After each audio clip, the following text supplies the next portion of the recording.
Welcome back here on Live Now from Fox. My name is Josh Breslow, and I do want to get to a developing story that we continue to follow out of West Palm Beach, Florida. Take a look at your screen. This is a post from the New York Post saying Christmas shopper was stabbed to death by mentally ill homeless man in Barnes and Noble. That is according to police. Now, we do have this video here coming in from our affiliates in that area. That is the suspect right there on your screen appearing in court, 40-year-old Antonio Moore.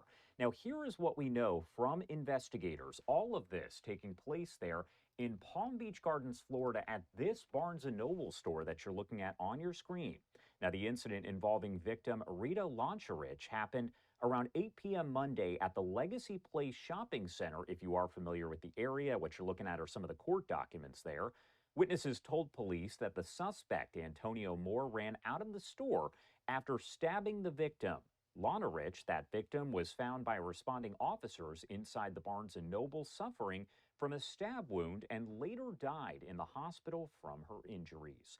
Now, according to the Palm Beach Gardens Police Department, in a statement to ABC News, they wrote, "This investigation is active and ongoing. Investigators are still trying to determine a motive for the attack."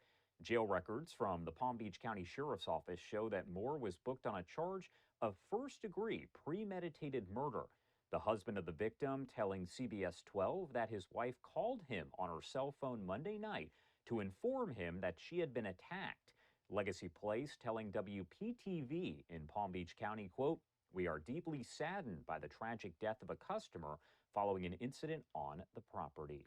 We also What's going on, everyone? I'm so sorry for the volume. Um, this came directly from the live Fox now, so I'll have to try to do some enhancing to get the volume up to par. This is Justin Paul, reacting here to a story that it sounds like a woman was stabbed to death at Barnes and Noble in Palm Beach Gardens, Florida. Um, they're saying that this guy was homeless. The guy suspected of stabbing her. Um, my condolences to her husband and the rest of her family. Because this isn't the time of year where you would like to be going through something like this. And she was there shopping for Christmas and stabbed to death by a mentally ill homeless man. Um, Very, very unfortunate. Um, and it's sad that individuals who are mentally ill don't feel like they need to be, somewhere getting the proper help. Um, I mean, again, stereotypes are real. And you look at this guy, I mean, he obviously, you know, I mean, he just pretty much just done gave up on life, it seems, because his hair is all wild. Um, beard is all wild. Doesn't look like he's, tried to keep himself up. Um, I know getting a haircut costs money and stuff like that, but for someone who has the will and determination to try to do better for themselves, they may go and say, go to a barbershop and maybe want to turn you down, but just keep going to other barbershops and say, hey, you know, I'll come in, I'll sweep up all the hair, I'll get the floors clean or do any other job you need, take out the trash or anything, in exchange for a haircut. I just want to make sure I'm presentable. I'm trying to get myself together. I don't have much. I'm homeless, but I want to do better for myself. So if you will allow me to come and just do anything um like maintenance wise or cleaning wise to help you guys out here around the shop, and only thing I'm asking is just let me get a haircut. But some people don't really think that way because mentally they're so messed up, man. It may be drug use, it could just be depression from um, life not going their way, and it's just a shame that it all came to, someone losing their life. Um, Again, we can only take the information we get with a grain of salt, because we don't necessarily know these people in real life. So we only can go by what's being reported and react to what's being reported. But you can just kind of look at a person and tell whether or not they are in the right mental state, or if they really want to do something better for themselves, and not be out here harming others.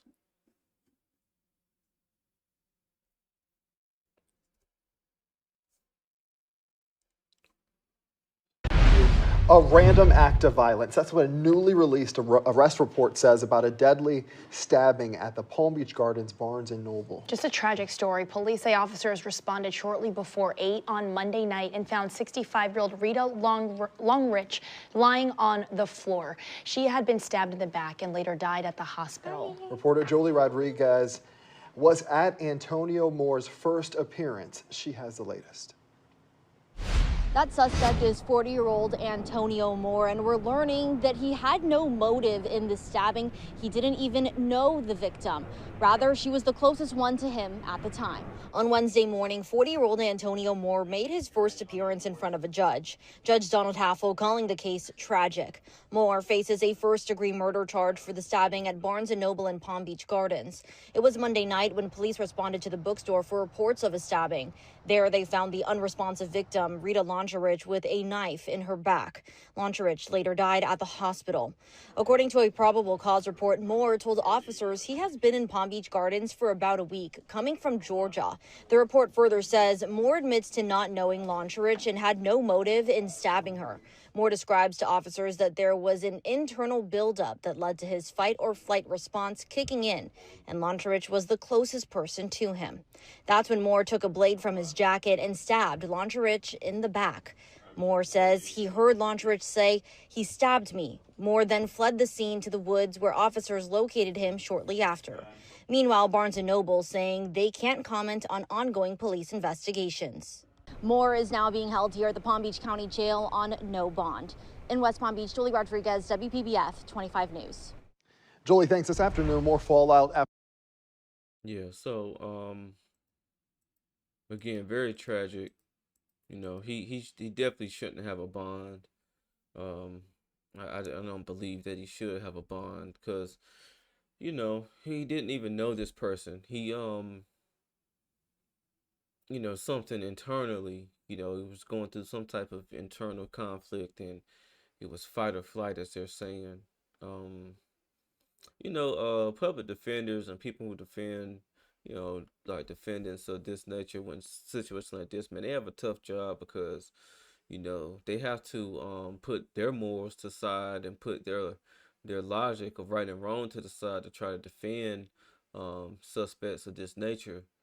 And it's tough, because he put a blade in the woman's back, and the only reason why she was the one who got stabbed was because she was the one that was closest to him. That's Had no other prior dealings with this lady. And it was said that he was only in Palm Beach Gardens, Florida, for like a week. He had, arrived there from Georgia, so he found a way from Georgia all the way to Florida, and end up committing this type of act. Is very senseless, and it's just a shame. He should definitely not be able to be released back out into the public to where he could bring someone else harm. Especially knowing the fact that he really doesn't really have anywhere to go, so he's gonna be outside amongst the public at all times, and it's just real sad. Because the thing is, I don't even know the lady, or we won't probably won't even see a picture of the lady who he stabbed. But versus stabbing her, if you would have maybe said, hey, um, are you able to help me, get something to eat or get something to drink? She may have been a good Samaritan enough to come out of her pockets and give him a few dollars or something like that. Who knows? But again, this is a very, very tragic story. Um, I'm not sure if they're gonna have any updates on this, but if any updates do come, I'm gonna definitely, come back on and try to update this story. But again, my condolences to her husband and the rest of her family. You know, my heart goes out to you guys. Again, if you love my content, or if you like my content, make sure you like, comment, and subscribe to my YouTube channel. This is Justin Paul. Peace.